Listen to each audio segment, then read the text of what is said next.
برحب فيكم متابعي الكلمة أونلاين بحلقة جديدة من بكلمة من الآخر. بيسرني اليوم استضيف جوزيف الحج، المدير التنفيذي للمعهد السياسي الأمريكي اللبناني باستوديو. معودين عزوم هالمرة باستوديو. أهلا وسهلا فيك بلبنان. ثانك يو. ايه كله مشوار حلو كتير ومشكورين على الانفيتيشن كمان، يعني لا ببيتك يعني. ثانك يو. رح نبلش دغري بالاتفاقية واللي هي كانت يعني مفاجأة على ترامب. ايه مفاجأة، لأنه كنا ناطرين شيء يبين، بس ما كنا منتظر. في ناس كانت منتظرة إنه اتفاق نهائي، ولكن هذه لا منا اتفاق نهائي، هذه مذكرة تفاهم بتقضي من نسبة من المنظار الأمريكي أو من منظار الرئيس ترامب هي تخفيف الضغط على سوق الطاقة بالعالم، بأمريكا خاصة وبقية الدول. واحد اثنين، كمان تخفيف الانسرتينتي بالاسواق، البورصات العالميه. يعني بلشت البورصات تقلب والانفليشن تطلع، بالتضخم بعده دول حتى بامريكا كمان. لذلك امبارح طلع مذكره التفاهم، اجتمع البنك المركزي الامريكي، ما رفع الفايده لحتى ما ياثر كمان على التضخم في امريكا. لذلك الهدف من هذا المذكره التفاهم هو تنفيس الاحتقان الاقتصادي للحلفاء. ما كمان عندنا حلفاء لامريكا هن الدول العربيه، دول الخليج، وبنفس الوقت بيعطي مجال للمباحثات للاهداف الثلاثه اللي بلش فيهم على اساسهم الصدام مع ايران من شهرين من 3 اشهر. نعم. كيف اقنع دول الخليج انه تدفع لايران؟ لكن دول الخليج عم بيعملوها حسابات انه قديش بتكلف بهالميله وقديش بتكلف بهالميله. هلا هو هن الدفع منه مسبق، الدفع له شروط.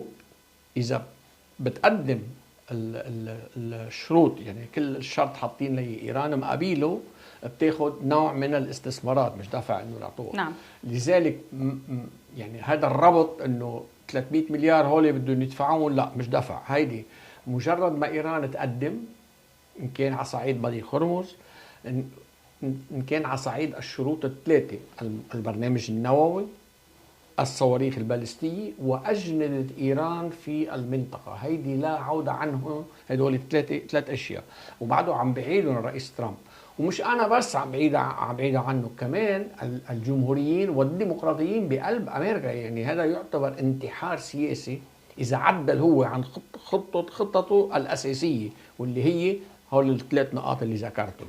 لذلك مضيق هرمز حاولت تستعمله ايران لحتى تضغط على امريكا. امريكا طوقت ايران او عملت البلوكيد، هذه الحصار البحري.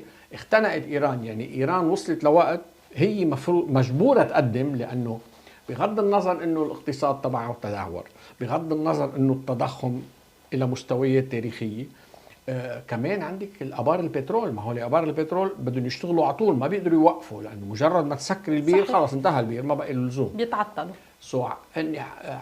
عبوا كل الريزيرف اللي عندهم، وجابوا حتى بواخر كانت خارجه عن الاستعمال عبوا فيها لحتى يجربوا ما يسكروا ابار النفط. يعني يلي بيعتبر انه ايران ربحت شيء بهالمذكره التفاهم ما عم بيقرا التفاصيل على المدى الطويل. يعني عم بيقرا بس هلا شو انه، او بالاحرى عم يتسمع على الخطابات الايرانيه الرنانه. نعم. واللي هي صراحه ما لها علاقه بالواقع، لانه اول شيء الاقتصاد تبعهم بالارض، عملتهم بالارض. يعني الاخبار اللي عم توصل من قلب ايران، العالم رجعت على ايام شو اسمه التبادل بالذهب، بالخبز وبالحبوب وما الى ما هنالك. كمان الخساره اليوميه 450 مليون دولار من النفط الايراني ما عم بيقدروا يبيعوه، والبواخر معطله عن الشغل. هذه اثرت على ايران. ايران هلا ما بتعترف فيها، عندها عنفوان، تعتبر النصر الهي الى ما هنالك. هيدا كلها الريتوريك لللوكال كونسامشن، لحتى هن هونيك للسوق المحليه. ولكن في واقع على الارض شافوه الاوروبيه، وشافته باكستان، وشافته الصين، وشافوه غير الامريكان شو شافوا. لذلك ايران بتاخذ هالتنفيسي هيدي 60 نهار، ولكن مع خبر انه اخره المطاف في شروط اساسيه بدها تلتزم فيها. هلا يلي بيقول ما راح يصير الاتفاق او بيصير او كذا، انا بعطيهم نسبه مئويه. انا بالنسبه لي انا لهلا احتمال الصدام بين امريكا وايران عن جديد اعلى بعده من احتمال الحل النهائي، الحل الحاسم يعني. لذلك معنا 60 نهار تنشوف كيف بدها تتصرف ايران. تصرف ايران كمان ما عم ناخذ بعين الاعتبار الوضع الداخلي الايراني، يعني حتى قليباف وبشكيان هن يمضوا يتعاطوا بالموضوع وكذا، وصدر لي هيك فجأة الحرس الثوري منه بالواجهة، بيعطينا انديكيشن، علامات انه هن بين بعضهم كمان منهم كتير طيبات. وهيدي شيء لصالح ايران اكثر ما لصالحنا نحن، لانه اذا حكم العقل والمنطق براس بشكيان وبراس قليباف وبراس عرقجي، وهن عارفين انه مستقبل ايران الاقتصادي التدهور للمجاعة يمكن تصير او كذا، افضل نلاقي شو اسمه حل مع الامريكان او مع الغرب ككل، ونحفظ النظام يعني، بيحفظ النظام المدني مش العسكري. العسكري او تبع الاية الله يعني الاية الله. لذلك كمان انا بنتظر خلال ال60 يوم بيصير في يمكن انديكيشن اكثر انه في تساهل بقلب ايران، هن بين بعضهم بيحافظوا على النظام تبع الشكيان وكذا، ويمكن بيزيحوا على جنب، يمكن ما بعرف الاية الله والحرس الثوري اللي بخففوه من وطئة الضغط تبعهم، هالتعنت هذا اللي عم بيعيشوا فيه. وبرهن انه في تعنت من وراء المظاهرات اللي صارت اول امبارح مقابل وزارة الخارجية الإيرانية بطهران ضد الاتفاق، ما ضد الاتفاق. هذا بيعطيك خبر انه بقلب ايران كمان منهم كلهم على فرد موجي. صحيح، ولكن اول مرة يعني بنشوف انه الحرس الثوري مش هو اللي عم بيقرر. عفاكي مش بس انه مش عم بيقرر، يعني مشيوا الجهاز المدني، يعني الرئيس الايراني الرئيس الشرعي لايران ماشيين بخط بغض النظر شو راي الحرس الثوري. هذه خطوه كبيره للي قاعد من برا عم بيشوف وبتعاطى الشأن الايراني الى حد ما. هذه خطوه كتير كبيره. ممكن يعني يرجع يطلع بيان برايك من الحرس الثوري؟ معقولة، بس مشكلته البيان او اي خطوه او اي موقف من الحرس الثوري رح يكون مشكلته مع الحكومه الايرانيه مش معنا نحن، لانه نحن عم بحكي كغرب نعم. ككل يعني. نعم. نحن مضينا على الاتفاق والتزم فيه رئيس الجمهوريه الايرانيه، هو الرئيس الشرعي لايران بغض النظر توجهاته شو اسمه التيولوجيه الى ما هنالك، ولكن هو الرئيس الشرعي ومضي وقبل. هلا اذا هن بين بعضهم بدهم يختلفوا صفي، يعني صفي فينا نسميه صار في 3 فرقاء بايران. عندك الحرس الثوري المتشدد، شو اسمه المتموضع بالنص اللي هو بشكيان والاداره تبعه، وعندك الشعب اللي نزل على الشارع اول السنه وطحنوه بالحرس الثوري والبسيج. هو كمان هذا فريق بقلب ايران، يعني بده ياخذ مش انه بيطاره، بس انه بده ياخذ حقوقه، عنده حقوق بده ياخذها كمان. هل يراهن ترامب على هذا الانقسام؟ يعني لا. في نظريه بتقول انه الرئيس الامريكي يراهن انه بهوسط 60 يوم كمان بده يصير شيء بايران. لكن انا مثل ما بعرف كيف بيفكر الرئيس ترامب بيفكر بالاحتمالات، يعني بيعمل شغله، بعرف انه من التيم تبعه، من الفريق تبعه اي قرار بده ياخده بيطلب عدة طروحات، كل طرح شو حسناته وشو سيئاته، شو الكلفة تبعه الإيجابية وشو الكلفة السلبية، 1 2 3، وعلى أساسه هو بياخد القرار. يعني وقت اللي عمل هيدي مضي على مذكرة التفاهم، هو عمل حساب يمكن يصير شيء بقلب إيران، إذا ما صار شيء وين بدنا نوصل مع إيران، وإذا ما اتفقنا إحنا وياهم بعد 60 نهار وين بدنا نكمل. كله هيدا بحط كل الاحتمالات، احتمالات موجودين على الطاولة. يعني مش بس هو، ما عندك فريق عمل مهول بأمريكا بيشتغل. نحن بنشوف 3 4، بنشوف الرئيس، بنشوف وزير الدفاع او وزير الحرب مثل ما هو يسموه، بتشوف وزير الخارجيه عبقري كمان تاني وعنده كمان الفريق تبعه. لذلك هول بنشوفوا نحن وعلى اساسهم نحن بنصير نحلل من طريقه التعاطي مع الامور. يعني وقت بيطلع الوزير روبيو بيقول لهم ما في مشكل بين الشعب اللبناني والشعب الاسرائيلي، بين الحكومه اللبنانيه والحكومه الاسرائيليه، اثنيناتهم عندهم مشكل مع حزب الله وسلاح حزب الله. يعني هذا بيعطينا انديكيشن انه الاداره فهمان الموضوع، انه مش بس اسرائيل عندها مشكله مع حزب الله، نحن كمان كلبنانيين عندنا مشكله مع سلاح حزب الله، لانه ما في دوله بالعالم تحترم حالها بتقبل انه يكون في فريق مسلح خارج أمرة الدولة. حتى بإيران لو بتقبل إيران يكون في فريق مسلح خارج الدولة كانت سمحت للأكراد يتسلحوا. ليه ما بتسمح مصر؟ لذلك في وقع على الأرض، في وقع على الأرض.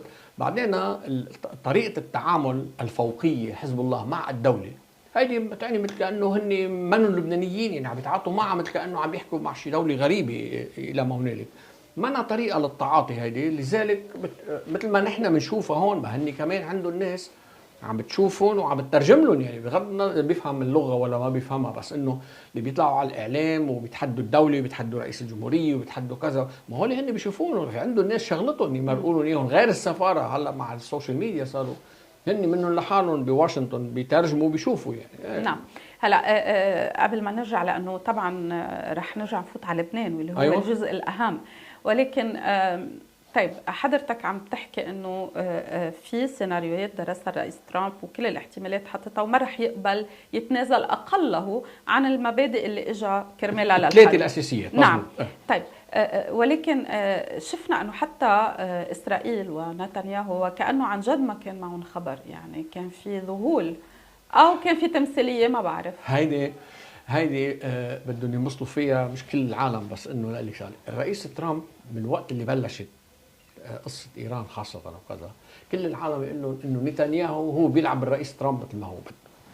لما كنت اقول لهم انا بوقتها انه الرئيس ترامب بيلعب بدزيني مثل نتنياهو وما فارقه معه شغله، ما كانوا يصدقوني. لا انت لا، هذا في واقع، ما انا بعرف كيف بيشتغل الزلمه، قريب من الموضوع، بعرف كيف بيشتغل. الزلمه اللي بيحطه براسه بغض النظر اذا كان صاحبه ولا خيه ولا قرايبه ما بتفرق معه. بده شغله بده يعملها مثل ما هو بده ومثل ما هو شايفها ومقتنع فيها بدها تصير. ما بيتخلى عنها انه لا والله وقف بوجهي فلان انا بتراجع، لا ما راح تزبط. هو اتفق مع نتنياهو على قصه ضرب ايران، مش لانه نتنياهو بده، لانه السيد روسي اللي هو الديريكتور تبع الانترناشونال ايجنسي تبع النوكليير بروجرام هو اللي قال، طلع صرح قبل الضربه بجمعتين، قال نحن بنعتقد انه ايران صار عندها من اليورانيوم ما يكفي، ويمكن تكون استوردت قسم وهي قريبه ممكن اسابيع او اكثر للشيء نووي. نعم. شو ما كان بده يسميه هو، للقوه النوويه. لذلك هذا اللي اخذ حسم الموضوع بين انه من وي اتاك وي دونت اتاك، لانه كانت ايران عم تلعب بالوقت وحس عليه هو عم تلعب بالوقت، ولكن هيدي حسمت الموضوع انه لازم يصير شيء. اللي ما انتبه قبل بمره كمان وقت اللي بال 25 وقت اللي اعطاهم الاكستنشن 60 دايز، قال له معكم 60 نهار، بيروحوا الانسبكتور بيبرموا وبيعطونا الرابور. راح بعت روسي وراح هو معهم كمان وكذا، وراحوا عملوا انسبكشن هن وبالجوله لقوا 3 محلات فيهم شعاعات نوويه. هذه معناتها عم بيصير في تخصيب. صحيح. طلبوا يفوتوا يحققوا ما قبلوا، رجعوا على امريكا على اليونايتد نيشن، عملوا الرابور تبعهم، خلصوا 60 نهار. بعد ما عملوا الرابور كان في 7 ايام يمكن ليخلص ال 60 نهار. عمل الرابور تبعه وقال انه في 3 محلات نعتقد انه في تخصيب حي هيدا، بس ما خلونا نفوت نشوف. طلب الرئيس الامريكي بعد 60 نهار قال له بعطيكم 10 ايام لحتى تسمحوا للمفتشين يرجعوا عن جديد. طلعت الصرخه باوروبا، وانا واحد منهم كنت على السي ان ان اسبانيول وعم بيسالوني شو تراجع ما تراجع، قلت له خذ نفس. ما خطرت ببالك انه معقول يكون عم يعمل لهم تريك، عم بيغشهم للايرانيه انه، وهيك صار بعد يومين ضربهم. صحيح. لذلك الرئيس ترامب انا بسميه ماستر اوف مانيبيوليشن. يعني بموضوع ايران بس هو نتنياهو ساعد، ولكن مش عم بيحقق له هدف نتنياهو. لا كان هو الهدف نتنياهو تغيير النظام. هيدي الشغله ما دخل فيها الرئيس ترامب، بعده هلا بيقول انا ما الهدف تبعي تغيير النظام، وهلا عم بيقول الهدف النووي عم بيحقق له اياها. ايه مزبوط. هلا نتنياهو بحب انه يغير النظام يصطفل، بس مش معناتها انه امريكا رح تتعهد بالموضوع. هلا حتى لو ضمنيا الرئيس الامريكي بده يغير النظام ما رح يقولها علنا ولا رح يشتغل عليها لسببين. اول سبب انه ما له هدف، ما في المصلحه الاستراتيجيه الامريكيه ما بتتضمن انه يكون في غير نظام بايران. اثنين او الاهم من الاولى هي انه بامريكا اذا قدروا عملوا شبكه كونكشن بين قلب النظام والرئيس الامريكي بيحولوه محكمه. ممنوع. في اراء زي من ايام زمان بين وقت الستينات ايام نيكسون عملوا قرارات بالكونغرس الامريكاني الاداره الامريكيه لا تتدخل بشؤون قلب النظام باي دوله، ما بقى يعملوها هالشغله. ما بده يفتح عليه ابواب، ومن عدا شيء العالم كله حطه تحت المجهر يعني. وداخليا على اضرب بعد، لانه بضلوا لاحقينه على كلمه، بزق لسانه هون وبيركبوا فوقه يعني بيهلكوها ليه. هو عارف حاله شو عم يعمل بهالموضوع هذا، بقول لك انا النظام ما فرقان معي. ولكن اذا بنفكر فيها نحن، مجرد ما يصير فيها الشرخ بين القسم السياسي والقسم العسكري بايران، وايران تمضي على شيء ما بده اياه وقشط النظام، يعني هذه معناتها هيك. نعم. هلا اسرائيل كان لها لزوم لدرجه انه ادمنا شبكه الاستخبارات تبعها الشخصيه، يعني مش ساتلايت وهذا، الانسان يعني كانوا خارقين البلد كله، كانوا عم بيصوروا على الارض بايران وقت الضربات يعني. اكزاكتلي. هيدي الشغله بتساعد كثير. نعم. مش معناتها نتنياهو هو بيقول له رئيس ترامب. وانا مش مرة الماضيه وقت عملنا بالزوم قلت لي انتخابات اسرائيل ما راح يشوفها بقى نتنياهو، ذاتس ذا لاست تايم. هو لو قدر خلص منه رئيس ترامب قبل ما كان قصر. ايه يعني بس هلا اللي حصل ما ضعفه لنتنياهو قوي. يعني على طول بيلعب دور الضحيه، وهلا هو لعب دور الضحيه بقوه ببلده، ولا يزال ورح يلعبها اكثر. ولكن بعد ما شاف شو بيقدر يعمل الرئيس ترامب اذا توجه دايركتلي للشعب الاسرائيلي. نتنياهو بعدين ما تنسي المعارضه الاسرائيليه بدهم يخلصوا هن كمان من نتنياهو. بس ما كمان بدهم يخلصوا كمان وبدهم امان اسرائيل يعني. أكيد. هيدي المشكله، هيدي امان اسرائيل كل شعب، مش بس اسرائيل، امان اي دوله شعبها بده امان. بس لانه عندنا الوضع هلا نعم. الاسرائيليه عم يجربوا يشيلوا لبنان من تحت المظله الايرانيه، لانه قادرين يحكوا مع لبنان، ما بدهم يحكوا مع ايران. بس ترامب رجعها. ترامب ما بعرف اذا رجعها، بس ترامب هو لقط الورقه مش ايران.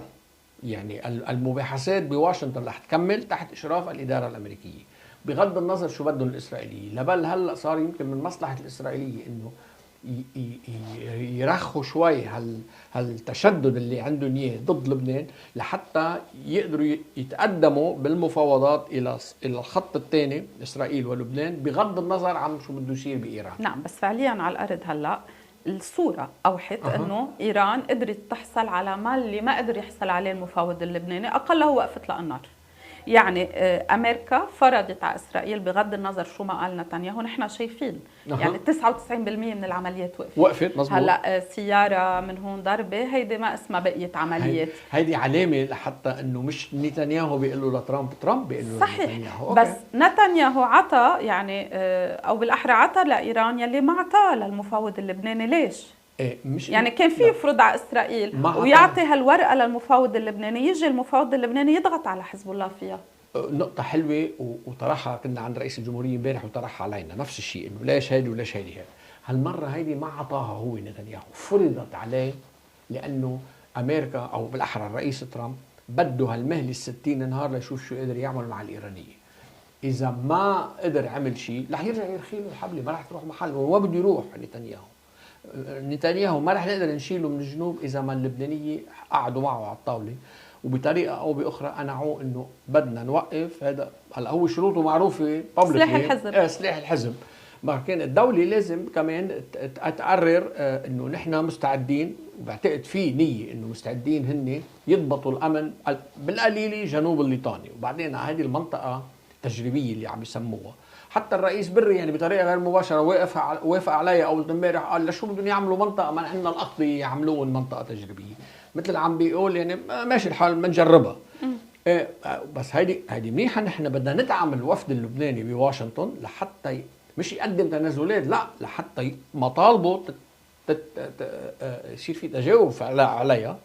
والامريكان هلا صاروا بدهم يدفشوا مع اللبنانيه، مش بدهم يعملوا بلوك مع الاسرائيليين. نعم. بس نحن بلبنان ما بيتغير شيء، سلاح الحزب بعده محله.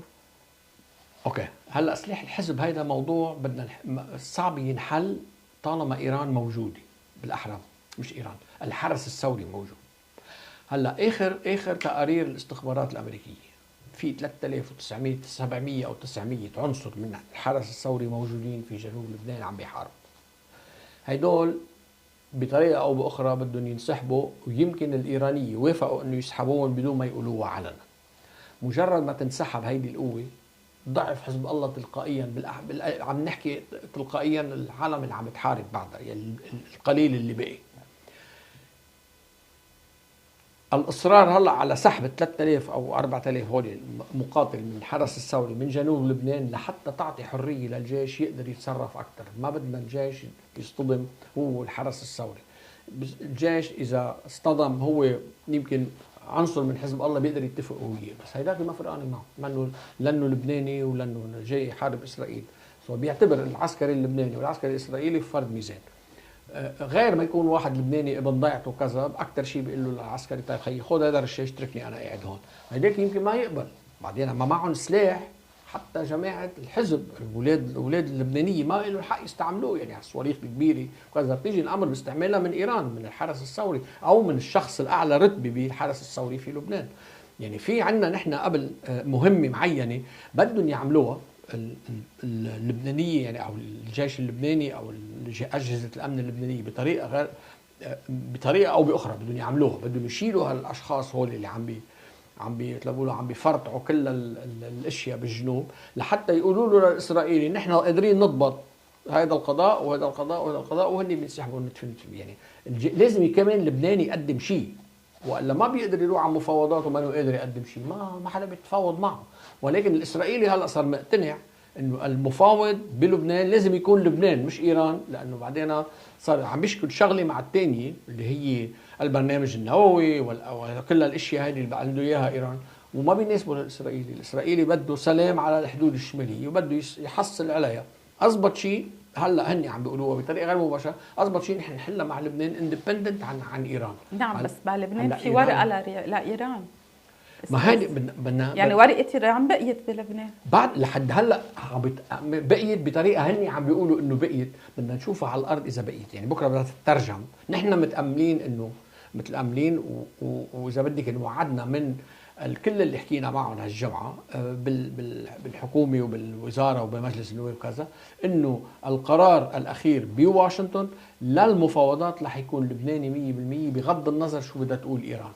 هلا ايران بدها تضل تحكي. هلا انا وجاي على الطريق طلع واحد من المسؤولين الايرانيين العسكريين يعني قال لبنان قلب ايران وقلب، هذا حكي عواطف مهريه نحن ما بنتعاطى فيه. بدنا المهم نحن شو بيصير على الارض، بهمنا شو بيصير على الارض، وهيدي اهم شيء. لازم نحن اللبنانيه نتوافق مع بعضنا ندعم الدوله لحتى تاخذ القرار، لانه اذا رئيس الجمهوريه عطى اوامره هو القائد الاعلى للقوات المسلحه بضبط الامن بمنطقه او ثانيه، لازم يكونوا كل اللبنانيه وراه.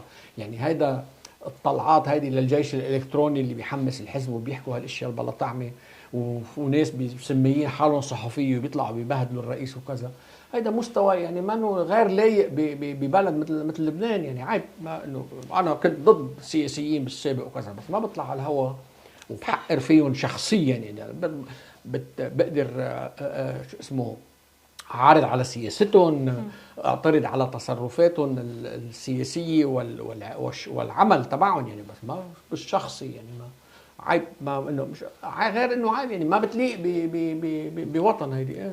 راح المفاوض اللبناني ايوه على ب 23 الشهر وقعد مع الاسرائيلي، ولكن المفاوض اللبناني مع كل الدعم اللي حضرتك عم تحكي فيه، الاسرائيلي عم بيقول لك انا بدي الامان بالحدود الشماليه، لبنان ما قادر بعد يعطيه هذا الامان.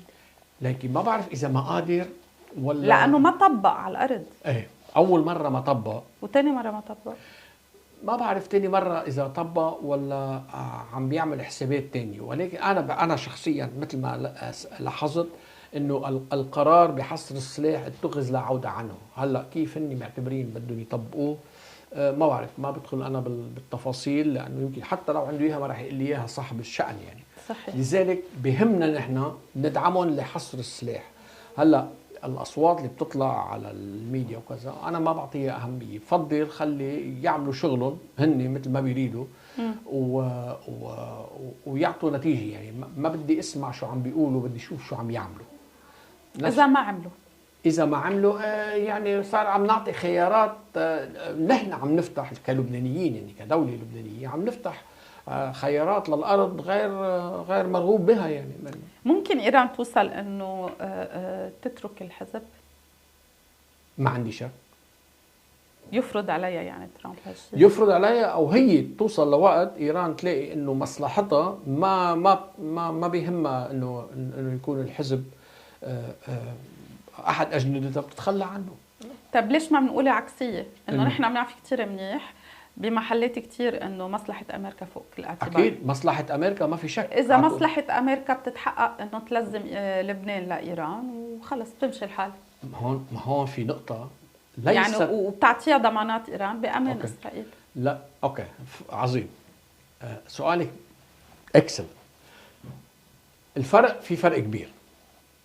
اذا ايران عطت ضمانات بالسلام بشمال اسرائيل، ايران شو الكريديبيليتي تبعها، شو المصداقيه تبعها عبر التاريخ؟ ايران قالت بحياتهم رح يعملوا برنامج نووي ويعملوه. ايران قالت نحن ما بنجند فرقاء بالمنطقه، جندوا بكل الدول وبعدهم لهلا عم بيجندوا. ايران قالت عده اشياء، ولا مره ايران حتى الاتفاقات الممضيه احترمتها، معناتها صفر مصداقيه. ناخذ من الميل الثاني، اذا امريكا مضيت على اتفاق تلتزم فيه، اسرائيل اذا مضيت على اتفاق تلتزم فيه. لذلك مش معناتها انه امريكا ما معقوله تتخلى عن لبنان، لا معقوله، ولكن مصلحه امريكا تقضي انه ما تتخلى عن لبنان. ليش؟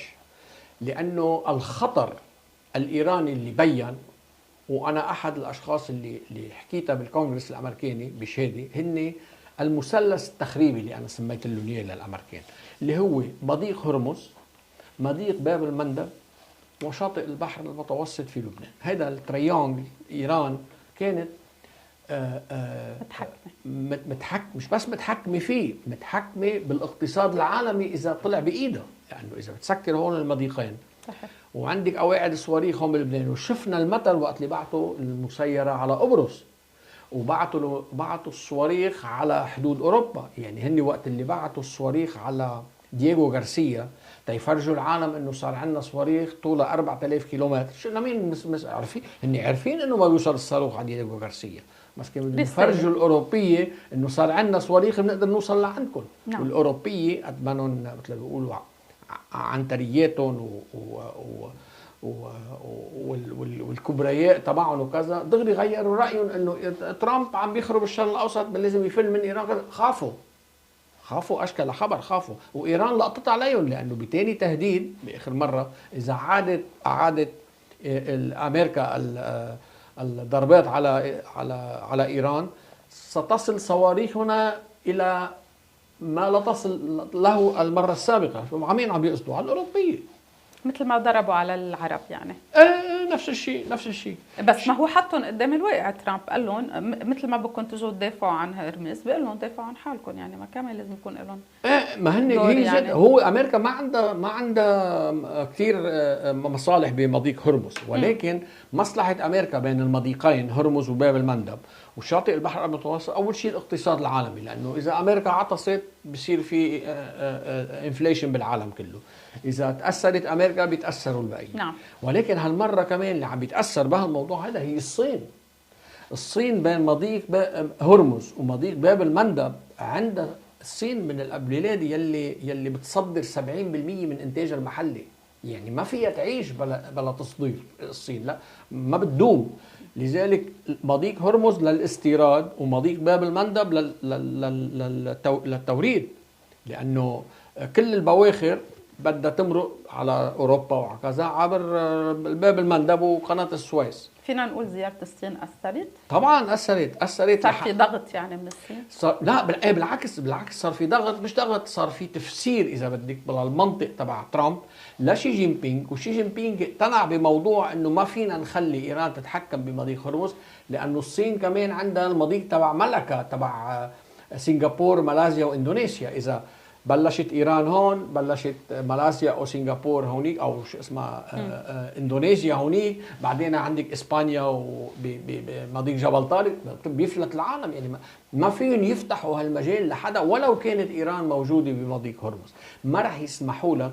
يعني هي غلطت ايران بهالناحيه هيدي، انه كانت علاقتها بالمشاكل بينها وبين امريكا واسرائيل، جابت حطت مضيق هرمز، عملت عداوه مع كل العالم، لانه كل العالم بيتاثر من مضيق هرمز بنسبه مئويه. يعني امريكا 2-5%، نعم. بس اوروبا 20-30%، الصين حتى الدول 40%، العربية. الدول العربية. نعم نعم. لذلك وشغله ثانيه غلطت فيها هي قصف الدول العربيه، يعني العداوه بين السنه والشيعه الى عمر 1400 سنه كانوا متاملين انه كانت صارت على اخر الطريق، انه تطور العالم، صار في تطرف، اجت عملته ايران ردته على الصفر، هلا بلش عن اول وجديد. يعني بنلاحظ من شو اسمه وسائل التواصل الاجتماعي انه بالدول العربيه ما بدهم يشوفوا ايران بالصوره بالخالص. هيدي العداوه هيدي انه صارت بتاثر كثير على العيب ان هي ايران مستقبل ايران في المنطقه. وحلفائها واذرعتها او اثرت كمان فيهم حتى قبل اكيد. يعني الدول العربيه كان بدها تخلص كمان.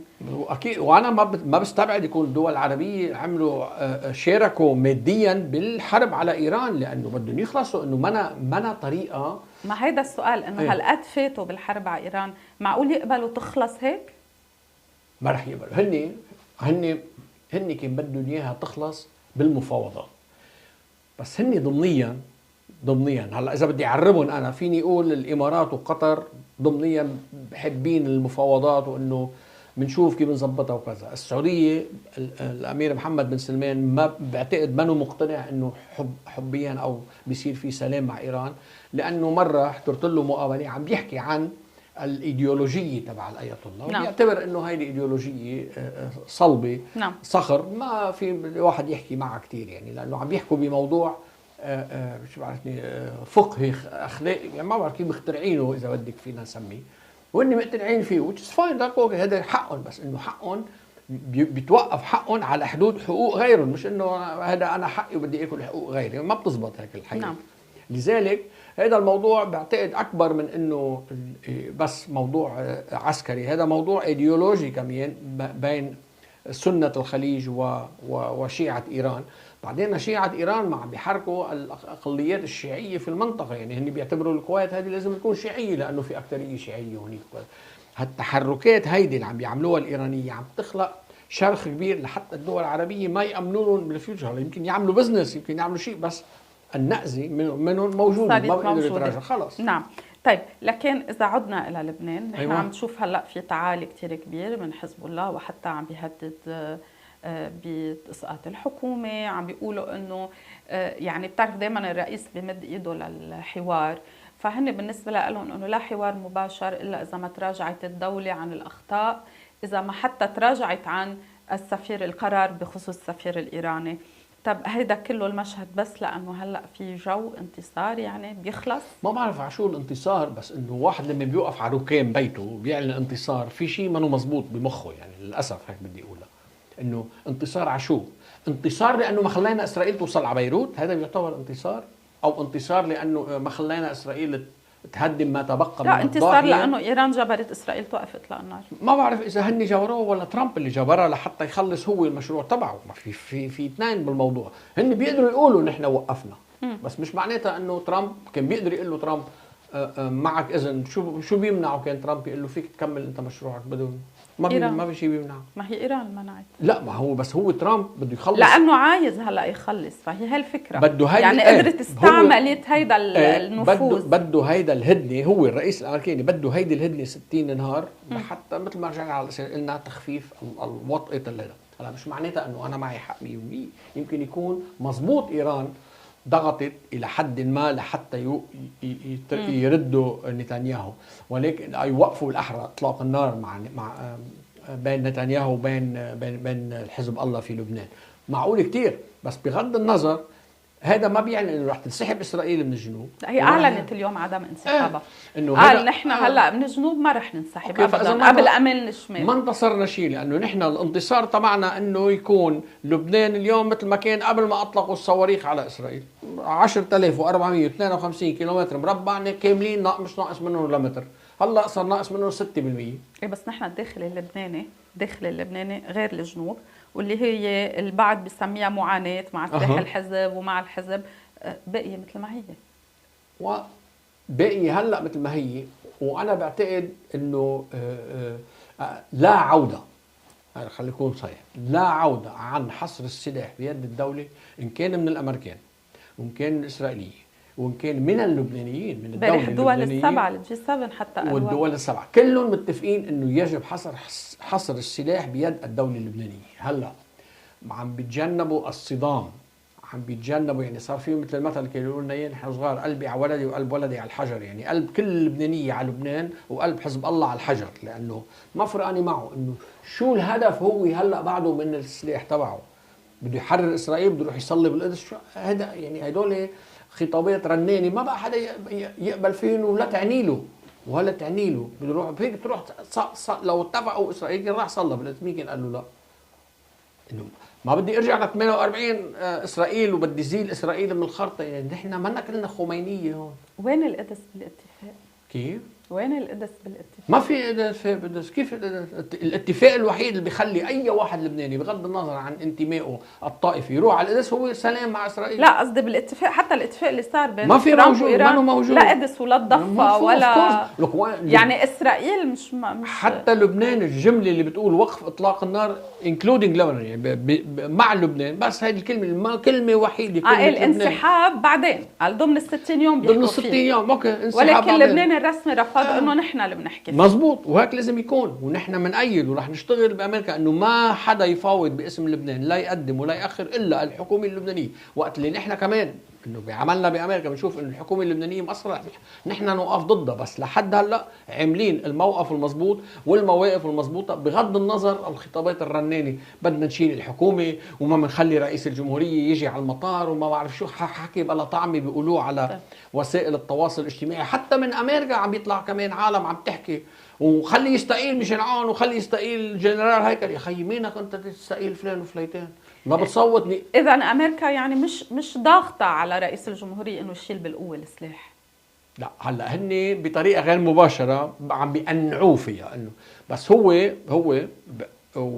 وهلا زيارته على امريكا رح تاكد هالشيء، انه الوضع اللبناني مش مثل وضع الكارتيلات تبع المخدرات بمكسيك او بكولومبيا او بفنزويلا. اذا نحن اذا قالوا له يشيل او قالوا له او ساعدوه ليشيل الحرس الثوري الايراني، ما بعتقد بعدين حزب الله كعسكر يعني كمؤسسات رح يكون عنده هالغطاء الكافي تيصطدم بالجيش. ما وقت اللي بنحكي نحن بالجيش ما عم نحكي بالعسكري بس اللي لابس تيابه، الجيش عنده شعب وراه كمان. هيدا بعدين الرئيس نبيه بري عم بيلعب دور وسطي هلا بهالموضوع هيدا، ان كان على صعيد المفاوضات اوقات بيقول اشياء معارضه للمسار وكذا، ولكن هو موجود بداخلها، والا لو ما كان موجود لما سحبوا الوزراء تبعه من الوزاره. وزراء حتى الحزب ما انسحبوا. هو الرئيس بري كان دائما عم يقول اعطوني وقف اطلاق نار وخذوا ما يدهش العالم. اوكي هذا كمان هذا خطابات الرناني هيدي ما بعرف، يمكن هلا اذا الاسرائيليه قرروا يعملوا له يعني يسمعوا من الرئيس ترامب لدرجه انه تخف هذا. بس تذكري كلامي بكره قال هيك اعطوني وقف اطلاق النار، اوكي وقف اطلاق النار، بده يرجع يقول الرئيس بري طيب اعطونا الانسحاب وخذوا ما يدهش العالم. ما صرنا مرقين فيهم كذا مره انه بيطلب شغله بيعطيه شغله، بيطلب شغله ثانيه. هلا هن حركت شيء امريكا وقت اعطت العقوبات، وحضرتك حكيت فيها قبل العقوبات. مزبوط، حركت بعد جاي غيرها كمان. ايه بس انه هالشيء ما يعني ما يعني ما اثر، لكن ما اثر بابليكلي، ما اثر الى العامه، ولكن ما وراء الكواليس في كثير اشياء عم بتاثر. نعم. ومن بيناتها الرئيس بري مقتنع صار، ما بعرف ليش ما بده ياخذ هالدور هو بابليكلي قدام العالم، بس الرئيس بري عليه مسؤوليه لانقاذ الوطن. هلا شغله اشتغل عليها 30 سنه بمجلس النواب، كان انتر بارونتيز انه هو حامي الدوله، هلا صار دوره يحميها، والا بيروحوا 30 سنه دعان. لانه هلا اذا ما وقف الدوله، كان هو احد اركان الدوله ليوقفها الدوله على اجريها، دوله هي محتكره قرار الحرب والسلم وقرار السلاح، رح يروح هو بالمعموعه، يعني بده ينتهي بطريقه منا لايقه فيه بعد كل السنين. ورح يكون في عقوبات بعد طبعا على غير المقربين لرئيس بري، على حتى على افراد من القوى الامنيه، من القوى العسكريه كمان. شفنا عقوبات قبل، رح يكون في بعد جايين بعد عقوبات. وهون كمان بدنا نفرق بالعقوبات على الاشخاص وعملهم، مش على المؤسسه. نعم يعني اكيد عم نحكي على اشخاص. نحن وصلنا وقت اللي طلعت اول مره العقوبات على الضباط امن عام وهيدا.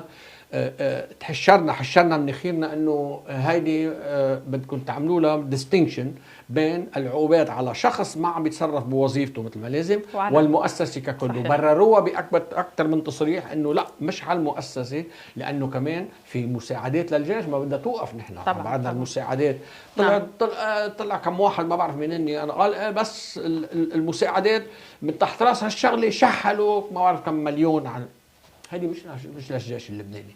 الموازنة الأمريكية شحلت مبلغ معين بورسنتاج من كل دول العالم وبيناتهم لبنان، وحتى في دول وقفهم ترامب بالخالص، قال لهم بالخالص وقفهم بوقتها. مزبوط. طيب بعد عندي سؤالين سريعين أخذت كثير من وقتك. شو قصة تلزيم لبنان لسوريا؟ هيدي مش إنه سياسي، هيدي مشروع السنيور توم براك. السنيور انا بعت له سنيور لانه بيحكي اسبانيول. هو مستر براك ما بعرف منين جايبها او مين اللي عبله بعقله ومين مخمض له اياها، بس هيدي عم بيستعملها هو ما بعرف اذا للتضليل، عم بيستعملها ورقه ضغط، ولكن من شهرين ثلاثه حدا لمح عليها ونحن نحن ومش انا وحدي يعني حتى الرئيس ترامب مرتين ثلاثه صار ملمح كل الجروبات اللبنانيين الامريكيين اللي بواشنطن، كل مجموعه بمجموعتها، ومجموعه مثل ما هي الاي سي سي لبنانيز امريكان كوميتي كونسل بامريكا، رحنا عملنا مذكره للحكومه الامريكيه انه مش لازم يكون هيدا الموضوع محطوط على الطاوله، وتفهموه وتقبلوه. هلا مين رجع محرقش بالرئيس ترامب؟ بدكم تنطروا ارجع امريكا بس ترجع بتخبرنا انه من يومين عم بيهدد اسرائيل فيهم يعني. ما هو اوقات بيبقى قاعد عامل جلسه وفي اسئله وجوابه وعده ناس موجودين وكذا، بصير يلقط اشي هيك وبصير يمخمضها براسه ويقول لك بركي بيستعمل هيدي للضغط، بيستعمل هيدي. هو يعني كان عم بيعلن عن الاتفاق وبنفس الجلسه اعلن انه عم بيقول له لنتنياهو الغريب الكلمه انه اذا انتم ما عرفتوا تشيلوا سلاح الحزب رح اقول لسوريا، يعني بعده مصر على سلاح الحزب. لا عوده عن هذا القرار، لا عوده عن قرار حصر سلاح الحزب تحت مظله الدوله اللبنانيه، لا عوده عن هذا حضرتك كنت قابلته مع رئيس الجمهوريه امبارح؟ مين يعني؟ رئيس نحن اللبنانيز امريكان بوليسي انستيتوت بوليتيكال اكشن كوميتي، رئيس الباك وانا الاكزيكتيف دايركتور، والكوردينيتور تبعنا في لبنان مدام الصيفي كانت معنا بالاجتماع واستقبلنا الرئيس وقعدنا معه سبوزلي كان هاف ان اور، نص ساعه، وقعدنا ساعه و10 دقائق. يعني كان في اشياء كثير حكيتوا فيها، كان في اشياء كثير وكلها بوزيتيف، لانه جينا نحن ما نطلب من الرئيس، تنقدم خدمات للرئيس ولحكومته وللحكومه اللبنانيه، شو فينا نساعدهم على اي مستوى، ان كان على صعيد الجيش، وان كان على صعيد السياسي، ان كان على صعيد السفاره اللبنانيه بواشنطن او بنيويورك، لانه شفنا نحن بعض الاشياء اللي صارت ما كانت على مستوى. انا ما بيهين علي كلبناني كمان، غير انه امريكاني، ما بيهين علي لبناني يكون هيك، يعني ما هينت علي انه يروح الرئيس عمر على نيويورك وما يلتقى بالسكرتري روبيو او بالبريزيدنت ترامب، وما هين علي يفوت قائد الجيش لعند لينزي جراهام. يعني انا لو كنت مسؤول عن الوزاره ما بخليه يفوت لعنده لينزي جراهام، لانه فوتوه لقائد الجيش بمصليه، يعني مثل عرفتي انه عندي انا مصليه هالقد وبجيبه، ما بيصير، ما لازم، ما بعرف مين كان عم يدير الموضوع، بس انه ما بدي احملها للسفيره لانه السفيره اذكى من هيك، بس في حدا دفشه لا ما كان لازم يروح، لانه معروف شو بده يعمل، ما بنعرفه نحن لينزي جراهام. طلب منكم شيء رئيس الجمهوريه؟ دعم لبنان برا، يعني طلب منكم شيء تشتغلوا عليه مع الاداره الامريكيه؟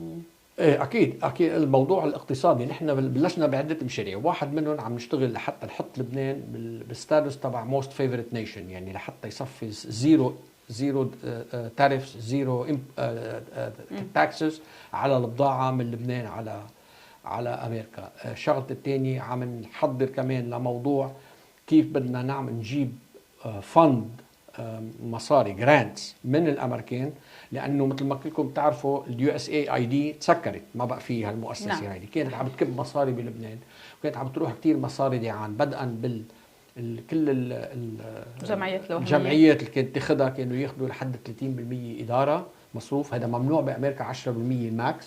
واحد، اثنين، في محلات وصلت لها المصاري، مع انه تعرفت على ناس يعني غيرت لهم حياتهم المنحه الماديه اللي وصلت لهم، بس في ناس تعرفنا انه راحت ديعان.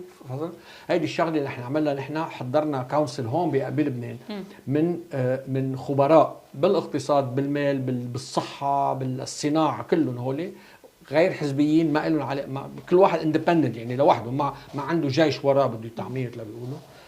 وهول رح يحطوا لنا هالطروحات كلها للبنان، ولكل طرح بطرحه رح نشوف كيف بدنا نجيب له مصاري، ورح نحن نكون مسؤولين عن التوزيع، لانه نحن بصفي مسؤولين تجاه الحكومه الامريكيه على المحاسبه.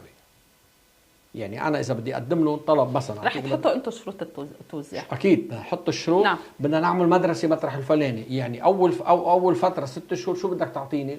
اعتبري هيكل، قد ايه حقه الهيكل؟ $1,000,000. اوكي، ها $1,000,000 اعطيني، بقدم على $1,000,000 انا. لك شو عملت للامريكان يعني؟ بعطيهم نعم. مع اول مليون مع الفواتير مع الصور مع كل شيء، بيجي مليون الثاني ليكمل. هيك بدها تصير لحتى يروحوا المصاري بالقليل مطرح ما لازم يروحوا، لانه لبنان بحاجه لكثير، ما شوي يعني. بشوف الانفراستراكشر بؤرة فساد كبيره كمان يعني، مشان هيك ما حدا مسترجي. انا بشجع كل واحد لبناني يروح يقرا قصه سنغافور على ايام لي كوان يو وقت استلمها سنه 1960 و61. ولي كوان يو فكر انه لبنان البلد المثالي، اجى عمل له زياره للرئيس فؤاد شهاب تيساله كيف قدر مشى المؤسسات بدل الاشخاص ومحاربه الفساد. لك وين سنغافور صارت بعد 30-40 سنه، ولك وين نحن بعدنا، انه واحد قرب لقدام وواحد رجع لورا. لذلك نحن اكيد الفساد هو يعني داء يا محلى السرطان يعني. السرطان فيك تعملي له كيموثيرابي، بس الفساد بده قطع من شلوشه لحتى عم بتحضروا له لزيارته للرئيس؟ اكيد عم نحضر له. بدي أشكرك على وجودك معنا وعلى هيدي النفحة الإيجابية، الصورة الإيجابية، لأنه يعني كانت هيك صدمة قوية، إيجابية وسلبية حسب كل حدا كيف قراها. أنا تفهمتها، بس حبيت أنا أعمل لها يعني أناليز للي سألوا لحتى يفهموها من غير منظار. ولكن بالخلاصة عنا 60 يوم بدنا نشوف شو بده يصير. أكيد كله معقول يصير. معقول نرجع على سكوير 1 مثل ما بيقولوا، على الصفر. إذا إيران رجعت تغيرت، إذا هذا بغض النظر شو بيصير بقلب إيران، معقول نرجع على سكوير 1 إذا، أو معقول كمان تنحل. ولكن الرئيس ترامب ما بعتقد هالقد غبي انه يخاطر بكل حياته السياسيه وعهده وعهد الجمهوريين فيما بعد لل20 سنه القادمين، كرمال انه بس حتى كيف ما كان يعمل صلح مع ايران باي كوست. ما بعتقد في منطق فيه الموضوع. ان شاء الله. اوكي، بشكرك، نشكر وجودك واهلا وسهلا فيك ببلدك كمان. اكيد انا براود يعني. نشكركم متابعينا ونشوفكم بحلقات جديده على الرد.